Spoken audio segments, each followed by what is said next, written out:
Hi, my name is Jonathan Hicks, I'm back at the Dice Cup, and today I'm joined by... Steve.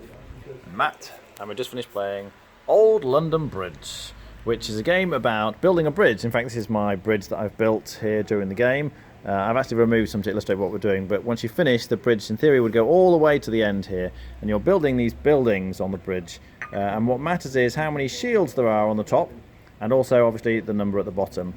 Now at the end of the game, it's the person with the most money, so bear that in mind as we do all the various different actions. But you're essentially each turn simultaneously picking a building from the middle. Now you're playing a card to decide who gets the first choice of building. But in terms of my thought process, you look at your latest building number, and the next building you get has to be lower than that. So I look out here and I go, oh well, I can't take the 39 or the 60 or the 38, but there's a 1 and there's a 7. Oh, except there's this little rondelle thing in the middle which spins round. Each turn we can reveal one of these numbers, and there's a number between 1 and 3 which spins this round. And depending on where it lands, there's always one building that can't be taken this round, which in this case is the 7. So actually looking at this, the only building I can really take is the one with the 1. Now if I go here, when it's my turn, and take this, I'll get 3 coins, remember that's points at the end of the game, and I'll get this building. That's great. The problem is if somebody else goes there before me, then they block it and I can't get it. Now you do have one other option, because obviously if all the buildings have to keep getting lower and lower and lower, at some point you can't get any lower. There's nothing lower than a 1, for example. Well, you can always go and get a park. Now a park doesn't really do anything, but it resets your numbers. So if you go to this spot and take the park, you can see at this point here I had numbers which descend till 10, then I got a park and it resets, and then I can go back up to whatever number I like, and it has to descend again from there. So really I could actually pick a park this round or that one, but how much do I want this? So you then secretly look at your cards and you're picking a number. The cards kind of go from 0 to 4, so maybe I think I want this. I'm going to play this card here to see how it goes. So we play them all simultaneously face down, those guys play them as well, then we reveal them and we compare the numbers. So Matt played a 3, Steve played a 3, and I played a 2. And now to determine ties, you look at the player order. So at the moment, green is ahead on this track, so Steve would get to go first before Matt, and he decides to go, of course he does, and takes the one building that I can actually get. Also the only one I can get as well. So he's on a 4. So you can look at other people's grid and you can see, he's on a 4, so he's probably going to need a really low one or a park. Matt, though, is on a 46, so he could take quite a few of these buildings, and he decides to go there. Now actually, if the spot's already been taken, you can go to the middle here, and instead of getting the money it shows, you would be paying 2 coins, and you can do the action that someone else has done. But once that action is taken, you can't have a second person going there. But in this case, all the numbers now are too big for me, and I can't take the 7 because of the cross, so it looks like I'm getting a park. So I put my guy on here, I get 2 money from the bank, I take my park, and it goes in here.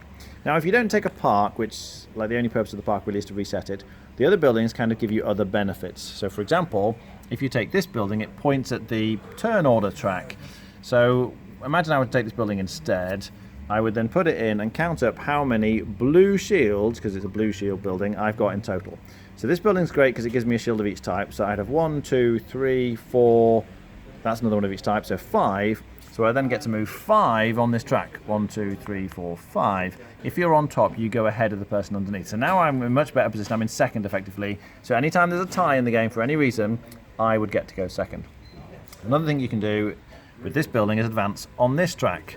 And each time you pass one of these little tokens, you get these kind of bonus tokens. So this lets you go on where the X is in the middle. Normally you can't go there, but if you have that token, you can spend it, and then you can go there. This lets you go where someone else is. This lets you add 1 to the number on your card when you play it. So they help you. But also at the end of the game, there's an end game scoring. Whoever's furthest on that track would get 5 points, then 3 points for second and 1 for third. The first place track as well, in the game we were playing, first place at the end of the game is getting 5 money, then 3, then 1 for second and third. So there are some end game scoring things that you're aiming for. At some point you're going to run out of cards, because once you've used a card, it kind of goes back to the supply. You don't have it anymore. How do you get more cards? You go on this space. So this building points at this cards here. And again, you're looking at the colour of the thing. So if I take this one because it's green this time, when I put it in, I count up how many green shields I've got. So it'd be 1, 2, 3, 4, 5, 6, 7. And then I could take cards worth up to a total value of 7. So maybe I could take a 4 and a 3, or I could take 3 2s and a 1, or whatever, but you're taking cards from there.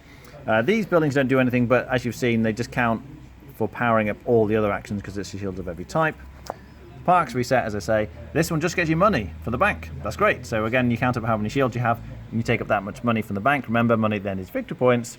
And I think that's it. So you keep playing over 10 rounds? 12 rounds. So each round, you're turning over one of these. They are gates originally, so it's kind of blind. You don't know how far the rondel in the middle is going to move, which affects how much money you're going to get, because you can see you can actually get 3 money, which is victory points, and the X is going to be the all-important blocking one. So you care quite a bit about how far that's going to move, and you don't know until you sort of flip the tile over for the current round how far it's going to be moving. So yeah, you get down to 12 rounds and count out your money. Most points wins. What do you think? It's a light game. Plays in less than an hour, I think, after teach. And there's actually a fair bit going on. I think, there's a lot of like looking at other people's bridges and say, well, you can take a building that you can't fit in your bridge. You have to discard a building to put it in the correct place, and you get penalised at the end of the game. That's why my bridge wasn't full. But you can kind of think, it's my turn next, and these are numbers. Well, I can take any because I took a park last time. Well, Matt can't take the one I want. Steve can't take the one I want. Jonathan can't take the one I want. So I can play my 0. You always get your 0 back, and you're not wasting those big cards. Turn order is important. If you know you're winning the turn order and you've got 4, you get first pick. But then other people think, well, Steve's going to pick that. Steve's going to play his 4 and go first. So I'm not going to waste my 4 and still lose to Steve because he's ahead. So maybe I'll play a low one and I can play my 3. So there's a lot of little bits and things to think about. There's endgame scoring. You can take some of the bonuses to kind of mitigate that. Early on, I'm like, I don't know what to take, so I took the one with the X on. And then when the X fell on a park and I needed a park, I could play my 0 knowing that I could take the park I want, and Jonathan had to kind of lose a building because he was left without anything to take. So there's a lot of nice little things in a game that doesn't take too long. It's fairly light. There's also some expansions that you get in the base game of different endgame scorings, and you kind of pick from stacks of cards, and there are different things you can score for. So overall, yeah, quite liked it. Okay, Matt? Yeah, it's got a good mix of kind of strategic decisions and a little bit of randomness, like the order that the numbers are going to come out in. They're shuffled, so you don't really know whether you're going to be able to place a building next round if you're getting down to the low numbers until you've seen what people reveal. So sometimes you might put your 0 down because there's nothing you can really get, but you know you can pay 2 to take an action that someone else has taken and hope that they've revealed a lower numbered building, but that doesn't always work out. So it's an interesting game. I really like it, and like he says, it's really light, plays quite quickly, and it's quite easy to teach, I think. Rating? I would give it somewhere around 7.5. Okay, Steve?